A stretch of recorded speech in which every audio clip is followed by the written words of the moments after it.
Hi welcome friends, Telugu మిత్రులకు స్వాగతం.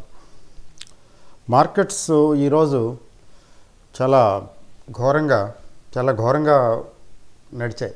ఘోరంగా నడవటం అంటే మార్కెట్ పెద్దగా ఏం తగ్గలేదు. నిఫ్టీ 50 ఏం తగ్గలేదు పెద్దగా, జస్ట్ ఒక 1%కి కొద్దిగా దిగువన, లెస్ దాన్ 1%. నిఫ్టీ పెరగటం తగ్గటం అంటే పెద్ద విశేషమే ఉంది. 1% కూడా తగ్గల, లెస్ దాన్ 1%. 0.75%, 0.8% తగ్గింది. It's okay. అంటే 0.76%, 21,616. సింపుల్గా చెప్పాలంటే నిఫ్టీ 21,616. ఇదేం విశేషం ఏం కాదు, విడ్డూరం ఏం కాదు. అయితే విశేషం ఏంటంటే ఈరోజు పిఎస్యూస్ బర్స్ట్ అయిపోయినాయి. ఫైర్ క్రాకర్స్ ఎలా ఫటాఫట్ పేలిపోతాయి, అలా పేలిపోయినాయి. పిఎస్యు లిస్టు మీకు చూపిస్తాను. ఎట్లా అంటే నాకు ఒక్క షేర్ కూడా కనిపించలేదు, గ్రీన్లో క్లోజ్ అయింది. మరి మిడ్ క్యాప్, స్మాల్ క్యాప్ చూడండి, మీకు బోర్డు మీద రాస్తాను. Large cap, mid cap, small cap, తర్వాత పిఎస్సి, పబ్లిక్ సెక్టర్ ఎంటర్ప్రైజెస్, అంటే మన పిఎస్యు స్టాక్స్ అన్నమాట. రైల్వే, డిఫెన్స్, ఏదైనా కానీ, ఫైనాన్స్, ఎన్బిఎఫ్సిస్. సో ఇక్కడ లార్జ్ క్యాప్ 0.76% డౌను, అంటే లెస్ దాన్ 1%. భయపడాల్సిందేం లేదు. Mid cap 2.5%. ఇది డౌనే, కొంచెం ఆలోచించాల్సిందే. అంటే 3, 8, 24, 3 times మీకు నిఫ్టీ పడిన దానికంటే 3 రెట్లు ఎక్కువగా తగ్గిందనమాట, 3 times. స్మాల్ క్యాప్ అయితే 4%, 4.4+. అంటే చెప్పాలంటే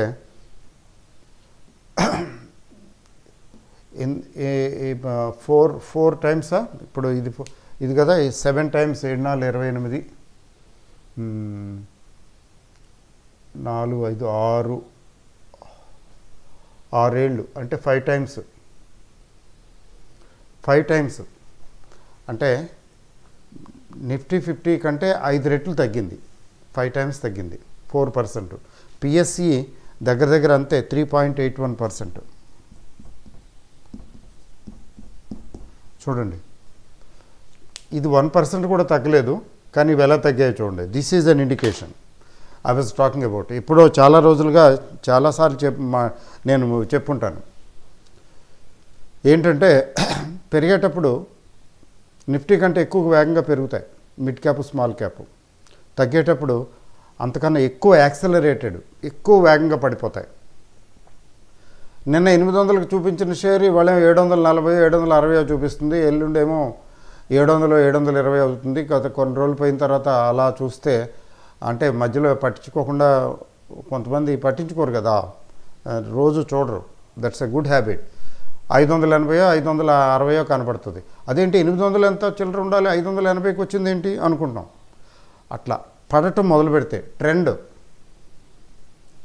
ట్రెండ్లో కాకుండా ఏదో 1-2 సార్లు తగ్గి మళ్ళీ రికవర్ అయ్యి మళ్ళీ పెరిగి వచ్చి అట్లా అక్కడక్కడ రేంజ్లో ఉంటే అది వేరే సంగతి. అది పిఎస్యూస్ నిజంగానే ఫైర్ క్రాకర్సే. ఇంక్లూడింగ్ హిందుస్థాన్ ఏరోనాటిక్స్ కూడా 4% చిల్లర పైచలకి ఎంతో తగ్గింది. తర్వాత మరి లార్జ్ క్యాప్ అంత తగ్గలేదు కదా. మిడ్ అండ్ స్మాల్ అనేటప్పటికీ సెక్టర్తో పని లేదు. చూడండి, ఇక్కడ ఏమనుకుంటామంటే public sector undertakings, PSU banks బాగా పెరిగాయి కాబట్టి అవి తగ్గినాయండి లేదా తగ్గుతున్నాయండి అంటాం. అంతేనా? కానీ మిడ్ అండ్ స్మాల్ క్యాప్ అట్లాగే తగ్గింది కదా, 2.5%, 4% తగ్గింది. స్మాల్ క్యాప్ 4% తగ్గిందంటే ఫినామినల్. దాని పరిస్థితి ఏంటి? ఒక ఇండెక్స్ 4% తగ్గటం అంటే ఇండివిజువల్ స్టాక్స్ కకలా ఎట్లా అంటే చాలా ఘోరంగా ఇదే కకావికలం అయిపోయి ఉంటాయి కదా. మరి నేనైతే నా పోర్ట్ఫోలియోలో చూసుకున్నాను, ఒక్కోటి 7%, 10%, 13%, 15%.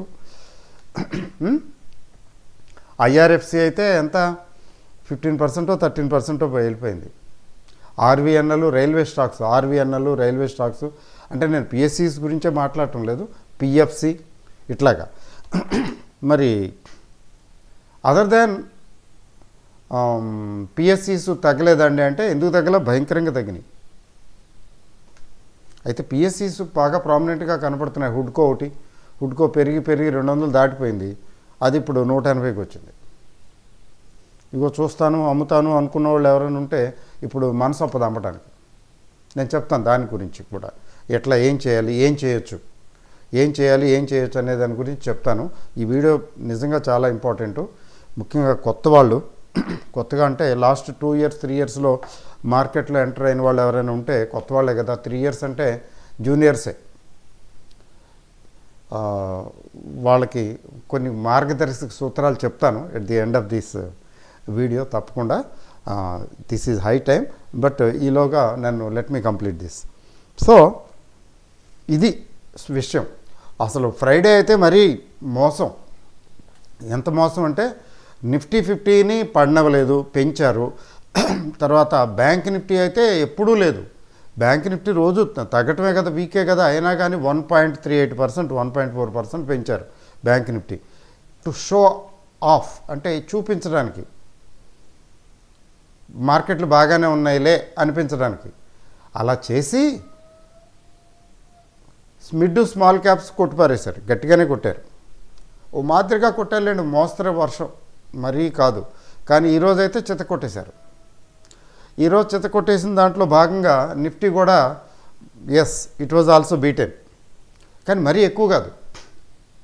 దగ్గర 190 పాయింట్ల దాకా తగ్గిన నిఫ్టీ మళ్ళీ రికవర్ అయింది, పర్వాలేదు.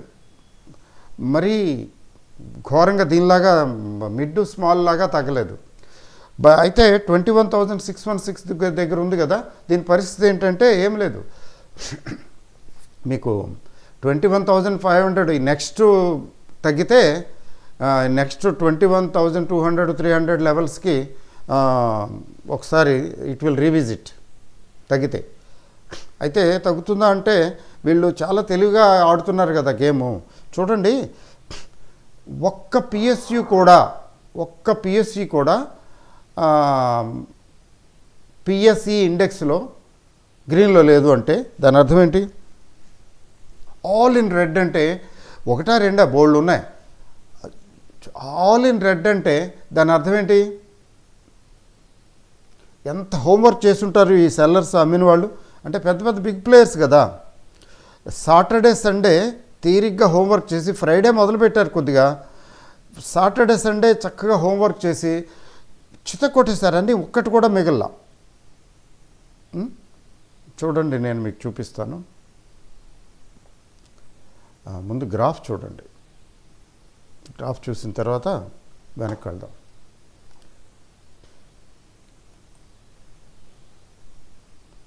చూడండి, ఒక రెడ్ క్యాండిల్స్ 2 కనపడుతున్నాయి, పెద్దవి, పెద్ద రెడ్ క్యాండిల్స్. ఇవి మొన్న ఫ్రైడే డైలీ చార్ట్ కదా ఇది ఫ్రైడే తగ్గింది. ఇప్పుడేమో ఈరోజు మండే 2 పెద్ద క్యాండిల్స్ చూసారా? పైకి వెళ్ళేటప్పుడు చిన్న గ్రీన్ క్యాండిల్స్ తోటి పైకి వెళ్ళింది, మధ్యలో రెడ్ క్యాండిల్స్ వస్తూ. కానీ ఇంతకుముందు కూడా తగ్గాయి కదా. చూడండి, ఇక్కడ పెద్ద రెడ్ క్యాండిల్, ఇక్కడ ప్రాఫిట్ బుక్ చేసుకున్నారు. యాక్చువల్గా ప్రాఫిట్స్ బుక్ చేసుకున్నారు, కానీ అయినా కానీ బయింగ్ వచ్చింది, వచ్చి ఇక్కడ దాకా వచ్చింది. సో ఇక్కడ మళ్ళీ మొదలుపెట్టారు. అయితే ఇంతకుముందు కూడా ఒకసారి ట్రై చేశారు, టెస్టింగ్. ఇక్కడ టెస్ట్ చేశారు. ఇక్కడ టెస్ట్ చేస్తే కొంత ప్రాఫిట్ బుక్ చేసుకుంటే అబ్జర్వ్ చేసేసుకున్నారు. మనమే, ఎవరో కాదు, రిటైల్ ఇన్వెస్టర్సే. ఇక్కడ బయింగ్లో ఎక్కువ ఉన్నది మెజారిటీ రిటైల్ ఇన్వెస్టర్స్. కొద్దిగా డిఐఎస్ కూడా ఉంటాయి. ఎందుకంటే ఎఫ్ఐఎస్ అమ్మటమే కానీ కొనటం లేదు. డిఐఎస్ ఏంటంటే వాళ్ళ దగ్గర ఫండ్స్ ఉన్నాయి, మ్యూచువల్ ఫండ్స్ వాళ్ళ దగ్గర బోల్డ్ అని ఫండ్స్ వస్తున్నాయి. అవి మ్యూచువల్ ఫండ్స్ రిటైల్ ఇన్వెస్టర్స్ కలిపి రాజపోషకులు మహారాజపోషకుల్లాగా పెంచారు. ఇక్కడి నుంచి ఇక్కడికి తీసుకొచ్చారు. ఇక్కడ తీసుకొచ్చిన తర్వాత ఇక్కడ ఒకసారి అమ్మారు. మళ్ళీ సపోర్ట్ వచ్చింది, బయింగ్ సపోర్టు. వెయిట్ చేశారు ఇక్కడికి వచ్చింది, ఇక్కడ మొదలుపెట్టారు. అయితే ఈసారి గమనిస్తే మీరు ఒక విషయం, వరుసనే రెడ్ క్యాండిల్స్ 2 వచ్చినాయి. ఇంతకుముందు అంతా ఒక రెడ్ క్యాండిల్ అక్కడ ఆగిపోయింది, ఒక రెడ్ క్యాండిల్ తర్వాత ఆగిపోయింది. అంటే ఏంటంటే బయింగ్ వచ్చిందనమాట అక్కడ. కానీ ఈసారి బయింగ్ రాలేదు, వీళ్ళు చెత్త కొట్టేశారు. లగాతార్ వరుసనే 2 క్యాండిల్స్ రెడ్ క్యాండిల్స్ పడటం శుభసూచకం కాదు. మా మిత్రులు ఒక ఆయన అంటాడు, అసలు రావు సాబ్ హెచ్డిఎఫ్సి బ్యాంకు అలా పడేశారు కదా ఒక్క రోజులో, అదే బ్యాడ్ సిగ్నల్, బ్యాడ్ సైన్ ఓమెన్. అది అదే ఓమెను, బ్యాడ్ సైను. ఇంకా దాని తర్వాత కొంచెం జాగ్రత్తగా ఉండాల్సిందే మరి. బట్ రిటైల్ ఇన్వెస్టర్స్ ఇట్లాంటివి పట్టించుకోరు. రిటైల్ ఇన్వెస్టర్స్ ఇగ్నోర్ చేస్తారు. అట్లాగే మళ్ళీ తగ్గితే మళ్ళీ పెరుగుతుందిలే అని, మళ్ళీ తగ్గితే పెరగదని కాదు కానీ తగ్గితే మళ్ళీ పెరుగుతుందిలే అని అట్లా ఉంటారు. చివరికి ఏంటంటే అమ్ముకోవడానికి ఇలా 2 రోజులు 3 రోజులు 4 రోజులు రేపు పెరుగుద్దేమో, ఎల్లుండి రికవర్ అవుద్దేమో అని చూస్తారు. చూసిన తర్వాత అది రోజు రోజుకి దిగజారటమే కానీ రోజు రోజుకి తగ్గటమే కానీ పెరగటం అంటూ ఉండదు. వన్ ఫైన్ డే చేతులు ఎత్తేస్తారు. ఇప్పుడు ఈ రేట్లో ఏమమ్ముతానులే, అమ్మితే అప్పుడు అమ్ముండాల్సింది, అయ్యయ్యో అమ్మలేదు, సరే కానీ ఉంటుంది, పడి ఉంటుంది, ఎక్కడికి పోద్దులే, లాంగ్ టర్మ్ ఇన్వెస్ట్మెంట్. పైగా తనకు తాను జస్టిఫై చేసుకుంటాడు. ఏంటి, అప్పుడు లాంగ్ టర్మ్ ఇన్వెస్ట్మెంట్ అంటాడు, తగ్గుతుంటే long term investment. So long term investment కదా, పడి ఉంటుందిలే, సరే నేను ఇప్పుడు ఇక్కడ లాస్ బుక్ చేయను. ఒక రకమైన మొండితనం వస్తుంది. మొండితనం ఎట్లా అంటే, నేను ఎందుకు అమ్మాలి, 450 దగ్గర కొన్నాను, ఇప్పుడు 530కి వచ్చింది, ఏముంది ప్రాఫిట్ వచ్చింది, 80 రూపాయలు వస్తుంది ప్రాఫిట్. నో, 800 పైన వెళ్ళింది, అప్పుడు అమ్మాల్సింది, మిస్ అయ్యాను. సరే మళ్ళీ 800 ఆ రేంజ్కి వస్తేనే అమ్ముతాను, లేకపోతే ఎందుకు అమ్ముతాను, నేను అమ్మనులే పో అంటాడు. లక్కీగా తిరిగి 800కు 850కి వచ్చిందా, ఓకే. నిజానికి 800కి వచ్చిన తర్వాత మళ్ళీ అప్పుడు మనసు ఒప్పదులేండి, అది వేరే సంగతి.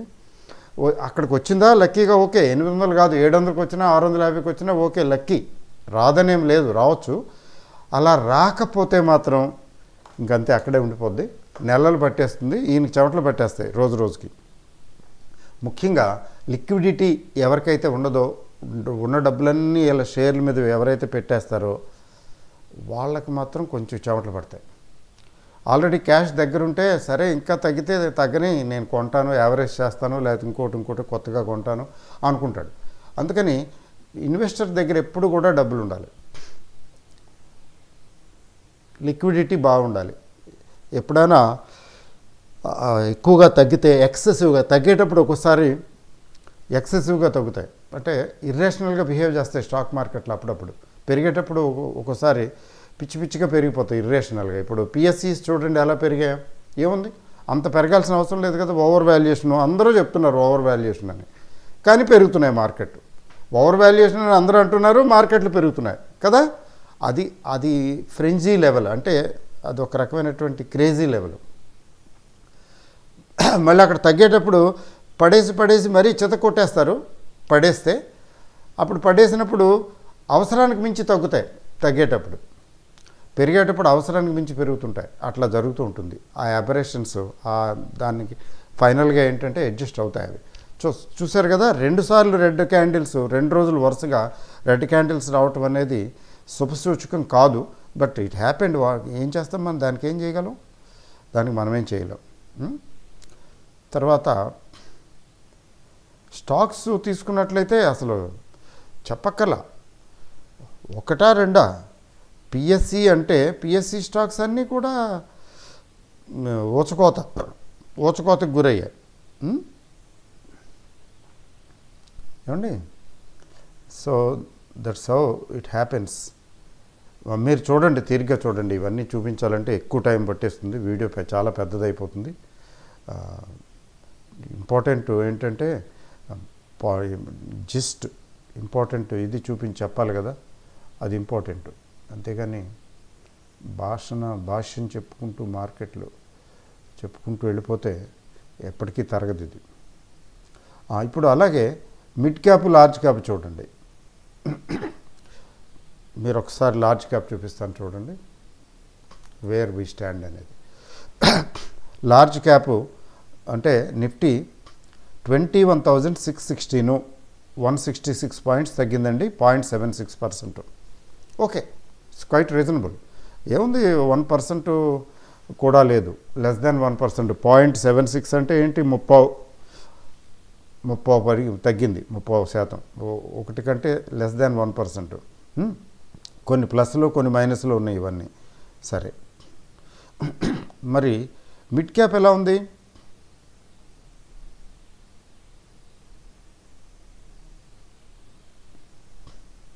మిడ్ క్యాప్ చూడండి. మిడ్ క్యాప్ 1233 అంటే 1213 పాయింట్స్ అంటే 2.48%. చూడండి ఒకసారి, అంటే 2.5%, 2.5% తగ్గాయి. మరి అదేవిధంగా మరి స్మాల్ క్యాప్ తీసుకుంటే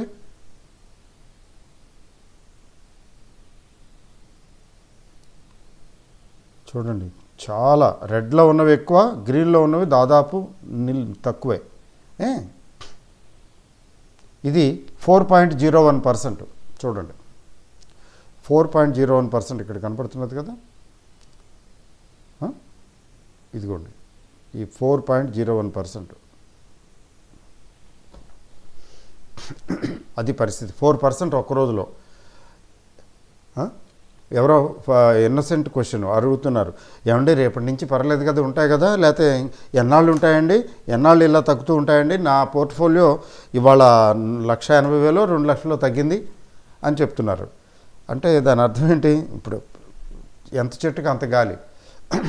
ఒక 50 లక్షలు పోర్ట్ఫోలియో పెట్టుకున్న వాళ్ళకైతే ఇంకా చాలా ఎక్కువ మైనస్ కనబడుతుంది.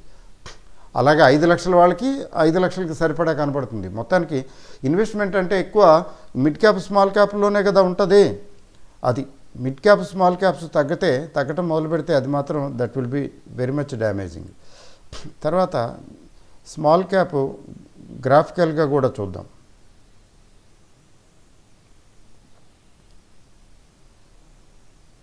చూడండి ఇక్కడ కూడా, అమ్మో స్మాల్ క్యాప్ అయితే అయ్యయ్యో 3 రోజులు థర్స్డే కూడా కొట్టింది, ఫ్రైడే కొట్టింది. ఇవాళ అయితే ఇక చూడండి పెద్ద క్యాండిల్, చూడండి ఎంత పెద్ద క్యాండిల్, ఎంత పెద్ద క్యాండిల్ చూడండి. ఇంతకుముందు ఒకసారి రెడ్ క్యాండిల్ ఒకసారి తగ్గింది కదా, ఇంతకుముందు అక్కడ కూడా చూసాం మనం. తర్వాత సపోర్ట్ వచ్చింది, తర్వాత ఇంకొకసారి పడేశారు, అయినా సపోర్ట్ వచ్చింది. ఈసారి ఒక డోజీ క్యాండిల్, టాప్లో ఒక డోజీ క్యాండిల్ వచ్చింది, ఆ డోజీ తర్వాత డమాల్ అంది, అంతే. ఇది పరిస్థితి. ఎంత పెద్ద క్యాండిల్, 4% అంటే ఏంటి జోకా? ఇట్లాగా 2 రోజులు 3 రోజులు పడిపోతే ఇగో ఇక్కడికి వస్తుంది, ఇక్కడికన్నా దీనికన్నా దిగువకు వస్తుంది. మొత్తం పెరిగిందంతా వెనక్కి పడిపోయిందా అనిపిస్తుంది. ఎందుకంటే తగ్గేటప్పుడు ఎప్పుడు కూడా చాలా స్పీడ్గా తగ్గుతాయి, ఫటాఫట్ తగ్గుతాయి. పెరిగేటప్పుడు కొద్ది చూడండి, పెరిగేటప్పుడు కొద్దిగా వడివడిగా అడుగులు వేసుకుంటూ కొద్దిగా ఏదో మెట్లు ఎక్కుతున్నప్పుడు ఒక ఆయాసపడి ఎక్కుతాం కదా, దిగేటప్పుడు దిగిపోతాం. అలాగే మెట్లు ఎక్కినట్టు నిదానంగా వెళ్ళింది. అదంతా 3 రోజుల్లో ఎంత పోయిందో చూడండి. 1 2 3 4 5 6 7 రోజుల్లో పెరిగింది, 3 రోజుల్లో ఎగిరిపోయింది. 7 days rise has been reduced to naught in 3 days, 3 sessions, Thursday, Friday and Monday. Okay. Next ఏంటంటే, లెట్స్ నాట్ వేస్ట్ టైం. ఇప్పుడు కిమ్ కర్తవ్యం నెక్స్ట్ ఏంటి, అది ఇంపార్టెంట్. ఏం జరగబోతుంది? బ్యాంక్ నిఫ్టీకి వచ్చానండి. ఈ బ్యాంక్ నిఫ్టీ చాలా రోజులుగా మీకు హెచ్డిఎఫ్సి బ్యాంక్ పడిన రోజు అంతకుముందు నుంచి కూడా ఇది డల్గానే ఉంది కదా. ఈ బ్యాంక్ నిఫ్టీ ఇప్పుడు ఏ స్టేజ్లో ఉంది అంటే జాగ్రత్తగా చూడండి. ఈ లైను అండర్లైన్ కింద same bottom or double bottom అనుకోండి. Same bottom or double bottom స్టేజ్కి వచ్చింది అంటే ఇంతకుముందు లో ఏదైతే ఉందో అక్కడికి వచ్చేసింది. అంటే ఎంతండి అని మీరు అడిగినట్లయితే ఇది 44882. ఫ్యూచర్ కొంచెం ఎక్కువ ఉంటుంది. 44882 అంటే 45,000కి దగ్గరలో, బిలో 45,000 అనుకోండి. ఓకే, అంతవరకు బాగానే ఉంది. ఇక్కడ నెక్స్ట్ ఏంటండి అంటే జనరల్గా ఏం జరుగుతుంది, ఇప్పుడు ఆర్ఎస్ఐ తీసుకుంటే ఆర్ఎస్ఐ 38 ఉంది అంటే బిలో 40, వీక్గానే ఉంది.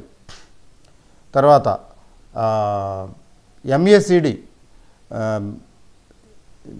బేర్ జోన్ అంటే నెగిటివ్ జోన్లో ఉంది, జీరోకి దిగున ఉంది. తర్వాత ఏడిఎక్స్ అన్నీ మూడు కూడా బిలో 20, ఒకటి 21, ఒకటి 25, ఒకటి 15. ఏదైనా స్ట్రాంగ్గా లేవు.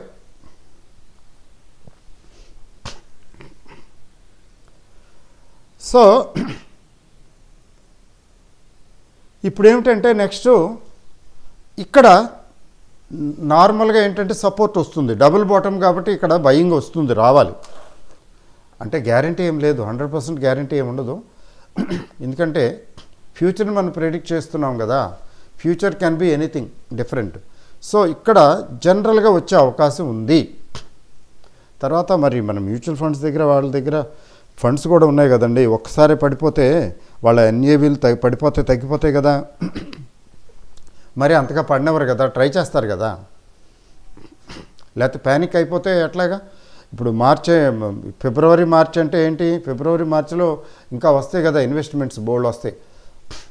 మ్యూచువల్ ఫండ్స్ ట్యాక్స్ సేవింగ్ వాళ్ళు కట్టుకుంటారు, అట్లా ఉంటాయి కదా. తర్వాత మరి ఎన్ఏవీలు మార్చ్ ఎండింగ్ 31 మార్చ్ ఎండింగ్ అంటే ఫైనాన్షియల్ ఇయర్ ఎండింగ్కి ఎన్ఏవీలు అవి చూపించుకోవాలి కదా. మరీ పడిపోతే ఇబ్బందే కదా. సో ఇప్పుడు ఇక్కడ అంత దూరం వెళ్ళక్కర్లేదులేండి. మామూలుగా ఏంటంటే డబుల్ బాటమ్కి వచ్చింది కాబట్టి ఇక్కడ కొంచెం సపోర్టు రావచ్చు, రికవర్ అవ్వచ్చు. రేపు రికవర్ అవ్వకుండా పడిపోతే మాత్రం శ్రీమద్రమారమణ గోవిందో హరి, అదనమాట.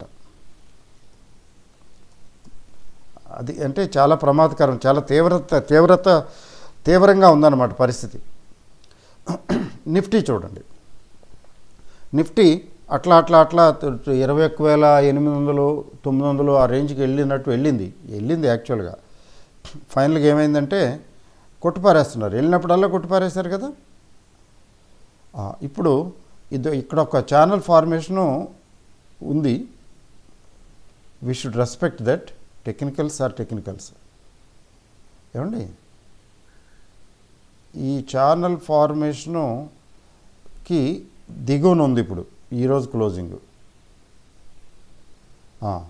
గుడ్, చూసారు కదా, ఇక్కడ ఛానల్ ఫార్మేషన్ ఉంది. Now you are able to see better. ఇక్కడ ఛానల్ ఫార్మేషన్ ఉంది. ఈ ఛానల్ ఫార్మేషన్ గనక బ్రీచ్ అవటం అంటే చూడండి,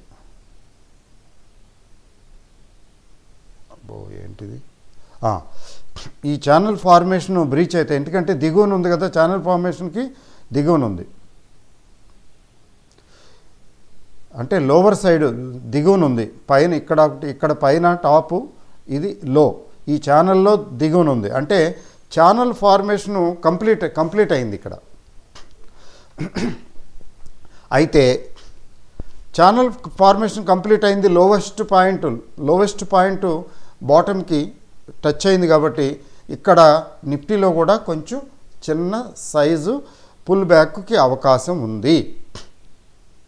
200-300 పాయింట్లు పెరగకపోయినా కొంచెం పుల్ బ్యాక్కి అవకాశం ఉంది. మార్కెట్లో ఏమి స్ట్రాంగ్గా ఏమి లేవు కదా, అందుకని.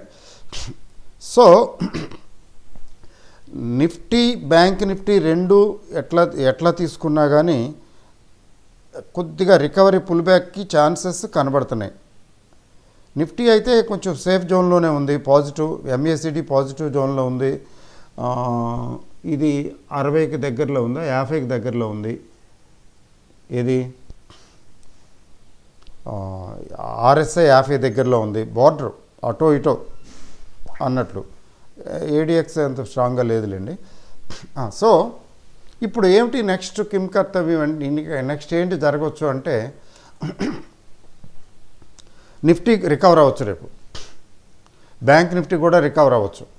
ఇది పాసిబిలిటీ నెంబర్ 1. అంటే ఇది 100% గ్యారంటీ ఏం కాదు. టెక్నికల్స్ తీసుకుని 100% గ్యారంటీగా ఏం చెప్పడానికి అవ్వదు, చెప్పకూడదు కూడా. సో పాసిబిలిటీ టెక్నికల్స్ ఏం చెప్తున్నాయంటే రేపు రికవరీకి ఛాన్సెస్ ఉన్నాయి. అయితే ఆ రికవరీలో ఈ PSUs ఏవైతే PSUs ఏవైతే స్మాల్ క్యాప్స్ మిడ్ క్యాప్స్ ఉన్నాయో వాటిలో కూడా రికవరీ వస్తుందా రాదా? టు బీ ఫ్రాంక్, మీరు నేను కొంటే ఏమి రికవరీ రాదు. కొంటారు రేపు, ఇవాళే చాలామంది కొనుంటారు రిటైల్ ఇన్వెస్టర్స్, తగ్గుతుంది కదా అని చెప్పి.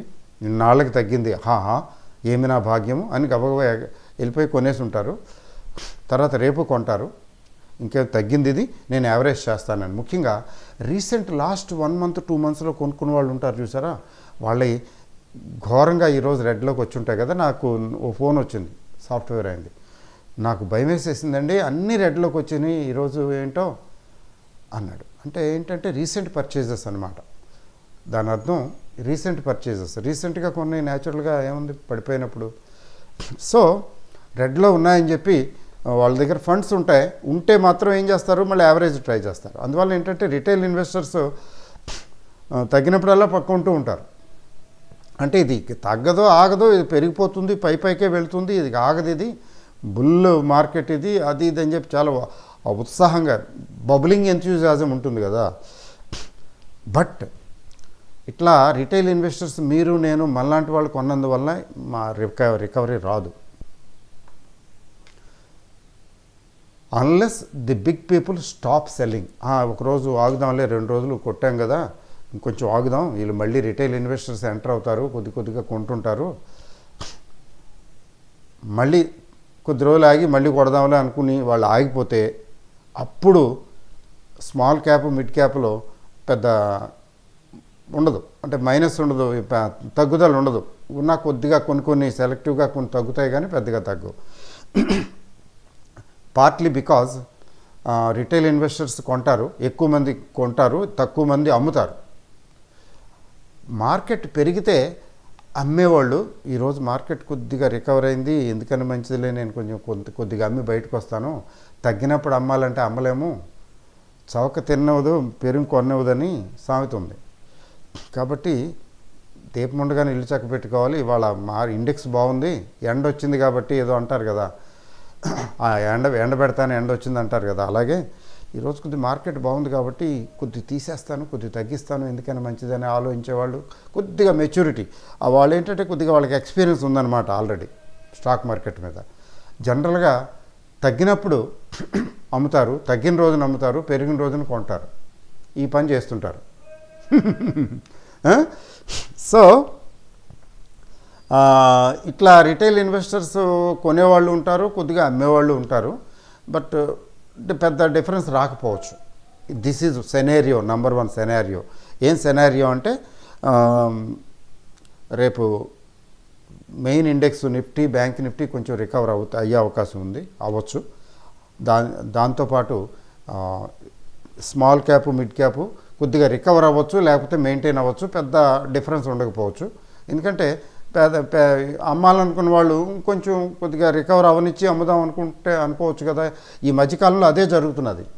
ఏకదాటిగా వాళ్ళు అమ్మటం మొదలుపెట్టేసి ఉంటే ఈ పాటికి 19,000కో 19,500కో ఇండెక్స్ వచ్చేసి ఉండేది నిఫ్టీ. కానీ చాలా తెలివిగా అలా పడకుండా జాగ్రత్తగా అమ్ముకుంటున్నారు, అంచెలంచెలుగా కొద్దిగా అమ్ముకుంటున్నారు. ఈసారి మాత్రం ఇక ఫైనల్ ఇక కొట్టేద్దాం, మొదలు పెడదాం, ఇంకెంతకాలం వెయిట్ చేస్తాంలే, మిస్ అవుతాం లేకపోతే అనుకుని మొదలుపెట్టినట్టున్నారు. So that is scenario number 1. ఏంటంటే రేపు మార్కెట్ కొద్దిగా రికవరీ అవ్వటం, తర్వాత మిడ్ క్యాప్ స్మాల్ క్యాప్కి ఎలాంటి డ్యామేజీ కాకపోవటం లేదా నెగ్లిజిబుల్ డ్యామేజ్ రావటం. సెనారియో నెంబర్ 2 ఏంటంటే వెరీ డేంజరస్. 2 రోజులు పడేసిన తర్వాత 3వ రోజు కూడా పడేయటానికి ప్రయత్నిస్తే, వాళ్ళు అమ్మటం విజృంభిస్తే మీరు నేను కాదు కదా, ఏ రిటైల్ ఇన్వెస్టర్స్ అందరూ కలిపి కొన్నా కానీ మనం సరిపోం. ఎందుకని సరిపోమంటే వాళ్ళు చాలా హెవీ క్వాంటిటీస్ అమ్ముతారు, ఆ క్వాంటిటీస్ అన్నీ అబ్జర్వ్ అవ్వవు ఈజీగా. అంటే అప్పుడు ఏం చేస్తారంటే they are aggressive, naturally sellers have to be aggressive, and buyers ఏం చేస్తారు, వెనక్కి కొద్ది వెనక్కి తగ్గుతూ ఉంటారు. ఆచితూచి ఇంకా తగ్గిస్తే చూస్తాను అన్నట్టు బార్గెనింగ్ దిగుతారు. అందువల్ల ఏంటంటే వాళ్ళకి తగ్గించి అమ్మాల్సి వస్తుంది. తగ్గించకపోతే అంత పెద్ద క్వాంటిటీస్ అమ్ముడవు. If you want to sell more quantity you have to reduce the prices కదా. డిమాండ్ తగ్గితే ఏమవుతుంది, ఇప్పుడు ధరలు ఎప్పుడు తగ్గుతాయి, డిమాండ్ లేకపోతే ఏం చేస్తారు, సప్లయరు ఎట్లయినా అమ్మాలి, తగ్గించి అమ్మాల్సి వస్తుంది. సో దానివల్ల ఏమిటి జరుగుతుందంటే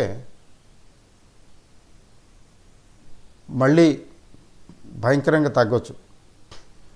అట్లాంటి పరిస్థితి వస్తే నిఫ్టీ కూడా తగ్గొచ్చు. నిఫ్టీ తగ్గే పరిస్థితి అయితే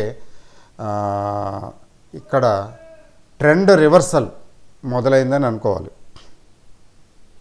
trend reversal need not necessarily be for index. Nifty కానక్కర్లేదు, నిఫ్టీకి కూడా ఛాన్సెస్ ఉన్నాయి, నిఫ్టీ కూడా తగ్గే అవకాశం ఉంది. ఎందుకంటే 21,200 300 లెవెల్స్ చూసేయచ్చు. ఏముంది, పెద్ద విశేషం ఉంది నిఫ్టీ ఎంతసేపు తగ్గటం.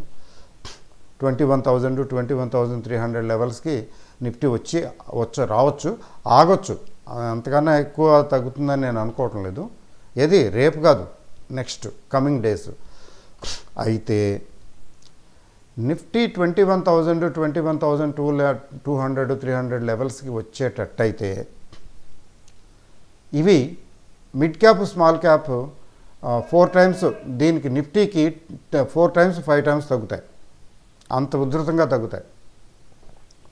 అప్పుడు మనం అమ్ముకోవాలనుకున్నా అమ్ముకోలేం. చూసారా, ఎందుకంటే 1 రోజు 2 రోజులు 3 రోజులు 4 రోజులు, ఇంకా 4 రోజులు 4-5 రోజులు తగ్గేటప్పటికి చాలా ఎక్కువ తగ్గుతుంది కదా, అప్పుడు మనసు అప్పుతుంది. కొందరికైతే అక్కడ లాసులు కూడా చూపిస్తాయి. అంటే కొన్న ధర కూడా రానప్పుడు లాస్ ఎవరు బుక్ చేస్తారు, చేయరు కదా. నిజానికి చేయాల్సిన అవసరం కూడా లేదు కదా. అప్పుడు ఏం చేస్తారు, వదిలేస్తారు అంతే. అది తొందరగా రికవర్ అయితే బాగానే ఉంటుంది, లేకపోతే కష్టం. అది పాసిబిలిటీస్. అయితే ఇప్పుడు ఏంటి మనం ఏం చేయొచ్చు అంటే రిటైల్ ఇన్వెస్టరు కూడా కొంచెం తెలివిగా వ్యవహరించడం నేర్చుకోవాలి. ఏంటి చేయొచ్చు అంటే రేపు ఏమాత్రం కొద్దిగా రికవరీ వచ్చినా లేకపోయినా పెద్దగా తగ్గకపోయినా లేదా పెరిగినా కొంత పోర్షను తగ్గించుకుంటే మంచిది. అయితే లాసులు వస్తుంటే లాసులు బుక్ చేసుకోవటం నాట్ అడ్వైజబుల్. లాస్ వస్తుంటే లాస్ బుక్ చేయలేవు, వద్దు. ప్రాఫిట్స్ ఉండి ఆ ప్రాఫిట్స్ తగ్గితే కొంచెం ప్రాఫిట్స్ బుక్ చేసుకొని కొద్దిగా మొత్తం అంతా అమ్మేసి బయటకు వచ్చేసి, కొంతమంది టెంపర్మెంట్ ఎలా ఉంటుందంటే మొత్తం కొట్టుపారేసానండి, అమ్మేశాను, నాకు అనవసరం, బయటకు వచ్చేసాను అంటాడు. అంత అక్కర్లేదు, అంత అగ్రెసివ్గా ఉండక్కర్లేదు. కొంత పార్షియల్గా కొంచెం ప్రాఫిట్స్ బుక్ చేసుకుని కొంత క్యాష్ దగ్గర పెట్టుకోండి. తర్వాత మధ్యలో ఇది చూడబోతే ఏకదాటిగా పడేయటం లేదు, వీళ్ళు కొద్దిగా పెంచుతున్నారు పడేస్తున్నారు కదా. మధ్యలో మళ్ళీ నిఫ్టీ రికవర్ అవుతుంది. నిఫ్టీ రికవర్ అయినప్పుడు ఈ మిడ్ క్యాప్ స్మాల్ క్యాప్ కూడా కొద్దిగా రికవర్ అవ్వచ్చు. ఎందుకంటే వాళ్ళు అమ్ముకోవాలంటే కొద్దిగా పెంచాలి కదా, పెరగనిస్తారు. సో పెరిగినప్పుడల్లా కొద్దిగా అమ్ముకుంటే, మొత్తం కాదు, అట్లాగా 30 to 40% 50% అమ్ముకుని మిగతా 50% 60% పెట్టుకుని ఎనపెట్లో పెట్టి తాళం వేసినట్టే. సరే ఎంత తగ్గితే తగ్గింది, తగ్గితే తగ్గుద్ది, పెరిగితే ఉన్నదే మన దగ్గర ఉంది కదా ఆల్రెడీ 50-60% చూసుకుందాం. లేదు తగ్గింది, డబ్బులు ఉన్నాయి కదా, మధ్యలో చూసుకుని వన్ ఫైన్ డే యావరేజ్ చేసుకుందాం. ఏది ఫండమెంటల్స్ బాగా ఉన్న కంపెనీలు, ఈ కంపెనీ మంచిదే అని అనిపిస్తే. ఫర్ ఎగ్జాంపుల్ ఐఆర్సిటీసీ ఉంది, IRCTC tanked 5%. LIC of India tanked 5%. మిగతా వాటి గురించి నేను ఎందుకు మాట్లాడటం లేదంటే మిగతావి సీనియర్స్ బాగా పెరిగినవి, ఎన్నాళ్ళ నుంచో ఉన్నవి. కానీ ఐఆర్సిటీసీ, ఎల్ఐసి అనేవి యంగ్ క్యాండిడేట్స్, బోల్డ్ అంత ఫ్యూచర్ ఉంది వీటికి కదా. కాబట్టి ఇట్లాంటి స్టాక్స్ తగ్గాయనుకోండి, వాటిని యావరేజ్ చేయొచ్చు. But not now immediately. ఎందుకు కాదు అంటే ఇంకా తగ్గుతుందేమో చూద్దాం, కంగారు పట్టు, కంగారుగా కొనేయకూడదు ఎప్పుడు కూడా. మార్కెట్ తగ్గుతున్నప్పుడు కంగారు పడిపోయి యావరేజ్ చేయకూడదు. అది ఎంత తగ్గుద్దో, ఎలా తగ్గుద్దో, ఏం తగ్గుద్దో చూసుకుని 1-2 రోజులు పెరగగానే అమ్మో అనవసరంగా నేను 78 దగ్గర యావరేజ్ చేద్దాం అనుకుని మర్చిపోయాను, ఇది 85 అయిపోయింది, అబ్బో ఇంకా పెరిగిపోయేలా ఉంది అని చెప్పి 87 దగ్గర యావరేజ్ చేయటం కాదు. పోతే పోయింది, పోనీ ఇంకా మళ్ళీ వెనక్కి వస్తుందేమో, ఎందుకు వచ్చిన బాధ. అది మళ్ళీ 87, 86కి వెళ్ళినట్టు వెళ్ళి మళ్ళీ 72కి దిగొస్తే అప్పుడేంటి పరిస్థితి? అయ్యయ్యో అనవసరంగా పెరిగాక యావరేజ్ చేశాను, నేను వదిలేసి ఉంటే ఇప్పుడు 70లో చేద్దును కదా అనిపిస్తుంది. నేను ఇవన్నీ ఎందుకు చెప్తున్నానంటే ఇదంతా సైకాలజీ, స్మాల్ ఇన్వెస్టర్ సైకాలజీ. ఎందుకని ఇంత ఇళ్ళన్నీ లెక్కేస్తామంటే అదే మ్యూచువల్ ఫండ్ అయితే లక్ష్య పెట్టదు. ఓకే 85 దగ్గర కొన్నాము, అది తగ్గిపోయింది, నథింగ్ టు వరీ, వదిలేస్తారు. అంటే వాళ్ళ డబ్బులు కాదు కదా అందుకని వదిలేస్తారని కాదు. వాళ్ళకి ఏంటంటే they are flush with funds. ఏం కాదు, వెరీ లాంగ్ టర్మ్ వెయిట్ చేయగలరు. ఒకటేంటంటే long to very long term wait చేయగలిగిన కెపాసిటీ ఉంటుంది వాళ్ళకి. తర్వాత ఫ్లష్ విత్ ఫండ్స్ ఉంటాయి ఎలకేట్ చేయడానికి. స్మాల్ ఇన్వెస్టర్ దగ్గర డబ్బులు ఉండవు, ఎగ్జాస్ట్ అయిపోతాయి, ఏదో స్టేజ్లో ఎగ్జాస్ట్ అయిపోతాయి. ఇప్పుడు ఎదురు చూస్తూ కూర్చుంటాం అనమాట, బాగా తగ్గిందే, ఇది బాగా తగ్గిందే, కొంటే బాగున్నాయి, అయితే డబ్బులు లేవే, డబ్బులు ఉండవు. నిజంగా కొనుక్కోవటానికి అనుకూలంగా ఉండి తగ్గింది, బాగుంది, it is very attractive for buying అనే పరిస్థితి వచ్చేటప్పటికి ఏంటంటే మనకి జేబులో డబ్బులన్నీ అయిపోతాయి. అంటే ముందుగానే పెట్టేసి కూర్చుంటాం, తీరా ఆ తర్వాత తగ్గుతాయి తీరిగ్గా, తాపీగా, మన దగ్గర డబ్బులు ఉండవు. అట్లా ఉండకూడదు. దానికి ఏంటి విరుగుడు అంటే డబ్బులు ఖచ్చితంగా తీసి పెట్టుకోవటమే, మళ్ళీ తిరిగి కొనకూడదు, యావరేజ్ చేయకూడదు, కొన్నాళ్ళు చూడటమే అబ్జర్వేషన్.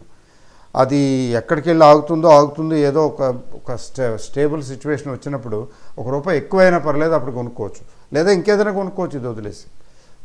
కాబట్టి ప్రాఫిట్ బుక్ చేసిన తర్వాత తొందరగా మళ్ళీ ఆ డబ్బులు ఏదో షేర్లో పెట్టేయటం, కొనేయటం లాంటివి చేయవలసిన అవసరం లేదు. మెజారిటీ అలా చేస్తుంటారు. అది ఈ వీడియోని ముఖ్యంగా కొత్త వాళ్ళు, అంటే 2-3 ఇయర్స్ సీనియారిటీ ఉన్నవాళ్ళు 1కి 2 సార్లు, 3 సార్లు, 4 సార్లు చూడండి. నాకేదో నంబర్ ఆఫ్ వ్యూస్ పెరుగుతాయి, అడ్వర్టైజ్మెంట్కి డబ్బులు వస్తాయని చెప్పడం లేదు.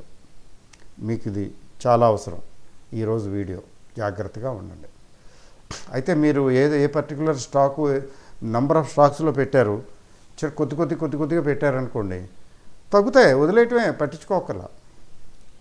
ఏదైనా సింగిల్ స్టాక్లో కొన్ని స్టాక్స్లో కొంచెం ఎక్కువ అమౌంట్లు పెడతాం, అట్లా పెట్టుంటే మాత్రం కొద్దిగా లైట్గా ప్రాఫిట్ బుక్ చేసుకుని క్యాష్ దగ్గర పెట్టుకుంటే తప్పేంటి. ఈ ప్రాఫిట్ బుకింగ్ గురించి నేను చాలా రోజులుగా చెప్తూనే ఉన్నాను, మధ్యలో పెరిగినప్పుడల్లా. విశేషం ఏంటంటే పెరిగినప్పుడు చెప్తున్నాను. అంతకుముందు మొన్న ఇప్పుడు stock markets are investor friendly అని అన్న టైటిల్ పెట్టాను, చూడండి. అది ఆ వీడియో చూడండి, 2 రోజుల కిందటో 3 రోజుల కిందటో. They are giving opportunity for profit booking అని. అది ఎంతమందికి అర్థమైందో నాకు తెలియదు. అది చూడండి, ఇప్పుడు అమాలమంటుంది. అంటే మార్కెట్ నిలబెడుతున్నారు వీళ్ళు, మీరు జాగ్రత్తగా దీపం ఉండగానే ఇల్లు చక్క పెట్టుకోవాలి, ఇట్లాంటప్పుడే కొంచెం ప్రాఫిట్స్ బుక్ చేసుకోండి అని చెప్పడం నా ఉద్దేశం, నా సారాంశం. పైగా నేను తెలుగులోనే మాట్లాడుతున్నాను, మీకు అందరికీ తెలుగు వచ్చు. ఆ వీడియో మరొకసారి చూడండి. నేను ఏదో పొడుపు కథ అల్లినట్టు అల్లలేదు, డైరెక్ట్గానే మాట్లాడాను. ప్రాఫిట్స్ బుక్ చేసుకోవడానికి ఇది ఒక అవకాశము అని. ఎందుకంటే తర్వాత ఇలాంటి అవకాశం రాకపోవచ్చేమో, వస్తే మంచిదే, ఇంకా పెరిగి ఇంకా ఎక్కువ అమ్ముకోగలిగితే బాగానే ఉంటుంది. అమ్ముకోలేకపోతే ఇప్పుడు చూడండి, ఐఆర్ఎఫ్సి ఇద్దరు ముగ్గురికి చెప్పాను, ముగ్గురు నలుగురికి చెప్పాను. ఎందుకంటే నా పోర్ట్ఫోలియో రివ్యూలో వాళ్ళ చేత అప్పుడు కొనిపించాం. అప్పుడెంతండి 25-30 రూపాయలు, 30-40 కూడా లేదనుకుంటా. ఏదైనా బిలో 50లోనే 160, 170 కొందరికి చెప్పాం చాలా ఓపెన్గా, ప్రాఫిట్స్ బుక్ చేసుకోండి అని. కొందరు చేసుకున్నారు కూడా, బట్ కొందరు చేసుకోలేదు. ఎవరి ఇష్టం వాళ్ళది, ఎవరి పాలసీ వారిది. బట్ చెప్పటం మాత్రం చెప్పవలసిన ధర్మం లేదా దాన్ని బాధ్యత అంటారా మరి ఉంది కదా. అందుకని ఉండబట్టలేక ప్రతిసారి కొద్దిగా ప్రాఫిట్స్ బుక్ చేసుకోండి, కొద్దిగా పార్షియల్గా ప్రాఫిట్ బుక్ చేసుకోండి అని చెప్పటం. ఓకే అండి, all the best. Let us hope that there is some recovery tomorrow and an opportunity to sell, కొద్దిగా ప్రాఫిట్స్ బుక్ చేసుకోవడానికి. Good night, thank you very much.